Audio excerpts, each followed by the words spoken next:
Tuhan bersamamu. Inilah Injil suci menurut Santo Lukas.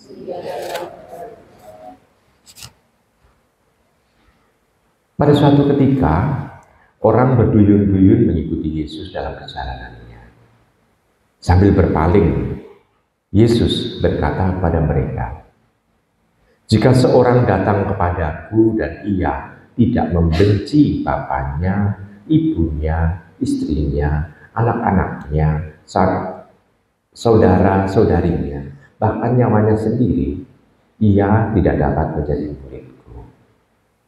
Barang siapa tidak memanggul salibnya dan mengikuti aku, ia tidak dapat menjadi muridku. Sebab siapakah di antaramu yang mau membangun sebuah menara tidak duduk membuat anggaran belanja dahulu? Apakah uangnya cukup untuk menyelesaikan pekerjaan itu? Jangan-jangan sesudah meletakkan dasar ia tidak dapat menyelesaikannya." Lalu semua orang yang melihat itu akan mengejek dan berkata, "Orang itu mulai membangun tetapi tidak dapat menyelesaikannya." Atau raja manakah yang tidak berperang melawan raja lain tidak duduk mempertimbangkan dulu apakah dengan 10.000 orang ia dapat melawan musuh yang datang menyerang dengan 20.000 orang? Jika tidak dapat, ia akan mengirim utusan selama musuh masih jauh untuk menanyakan syarat-syarat perdamaian.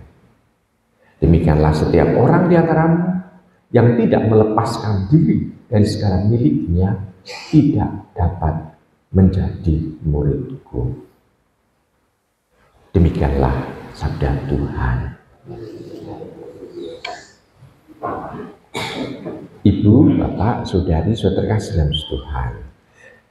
Bacaan Injil ini sebetulnya mau mengingatkan kepada kita. Hendaknya pikiran kita, hati kita, lalu juga dalam kehidupan kita sehari-hari, hanya Tuhan yang memenuhi hidup kita.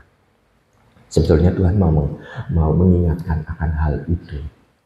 Kenapa? Karena kalau orang itu pikirannya itu tidak dipenuhi oleh Tuhan, bagaimana Tuhan bisa hadir dalam diri kita?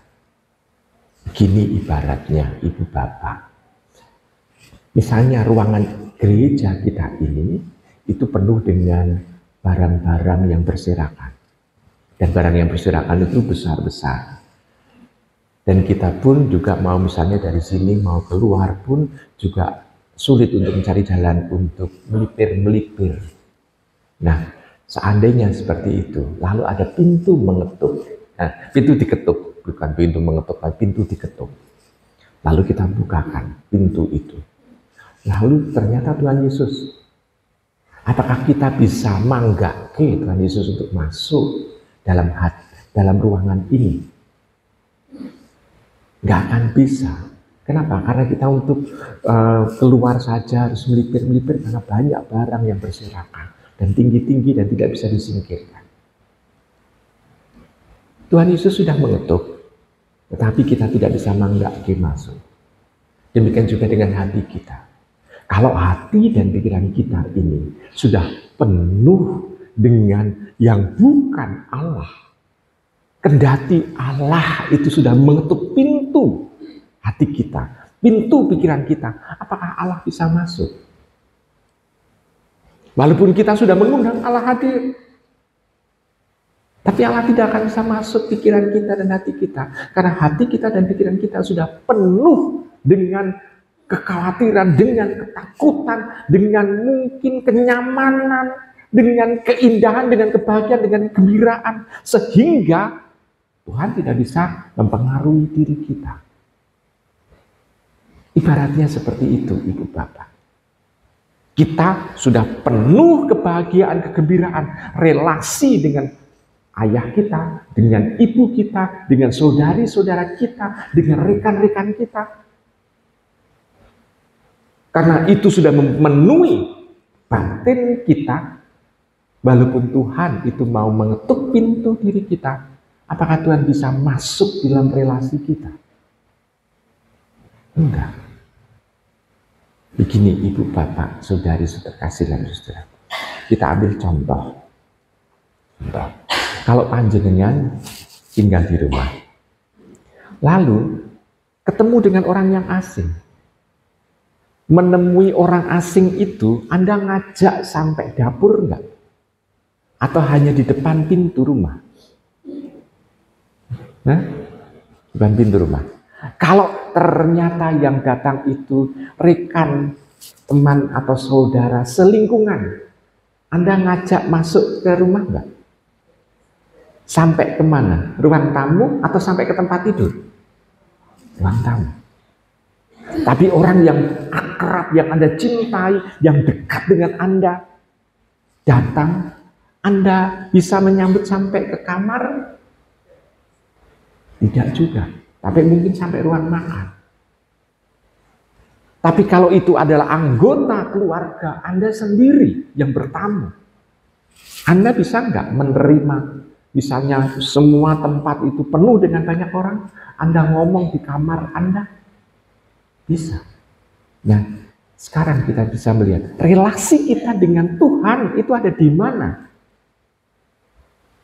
Masih kayak orang asing ada di luar diri kita? Atau sudah di ruang tamu? Atau sudah di ruang tengah? Atau sudah di tempat tidur kita? Ruang paling pribadi dalam diri kita. Maka ibu bapak sudah terkasih, semakin kita akrab, semakin kita mencintai orang itu, semakin kita memberikan kesempatan orang itu masuk dalam privasi hidup kita, ruang pribadi hidup kita. Relasi kita dengan Allah sampai seberapa? Kita pasti akan menjawab, oh sampai dalam hati kami. Kalau dalam hati panjenengan, relasi-relasi yang lain berarti tidak seintim dengan Tuhan. Maka Tuhan sebetulnya mau mengingatkan kepada kita itu. Kalau kita dalam arti, Tuhan sebetulnya dalam arti tertentu mau mengatakan kepada kita, kalau tidak membenci bapaknya, ibunya, saudari-saudaranya, anak-anaknya, bahkan nyawanya sendiri, tidak dapat menjadi muridku. Artinya di situ rankingnya Tuhan ada di mana? Mau untuk menjawab itu sebetulnya. Nah, ibu bapak, saudari terkasih, dengan seperti itu kita bisa melihat hal tersebut. Nah, kalau sudah intim, baru kita bisa mendengarkan firman Tuhan. Nah, kalau mendengarkan firman Tuhan dan nistoke dawuh, maka kita akan mampu untuk bisa memanggul salib kita. Karena selama kita sulit untuk bisa menerima firman Tuhan, semakin sulit pula kita memanggul salib kita. Dengan seperti itu semakin tampakkan Tuhan mau untuk mendekatkan diri dengan kita dulu. Tuhan sudah menunggu kita ini untuk dekat dengan Dia. Maka sekarang saatnya kerentek diri kita untuk datang kepada Tuhan, menjalin relasi. Gak usah mikir panjang-panjang, gak usah mikir macam-macam. Apa yang harus kita siapkan? Yang penting adalah hati kita terbuka untuk kehadiran Tuhan. Dan kalau hati kita terbuka untuk kehadiran Tuhan, maka semuanya akan bisa terjadi. Sesuatu yang mungkin mustahil itu juga akan bisa terjadi dalam kehidupan kita. Karena campur tangan Allah. Maka ibu bapak, saudari terkasih, mari kita menanggapi secara positif tawaran Tuhan itu, kedekatannya dengan diri kita. Selamat untuk merenungkan.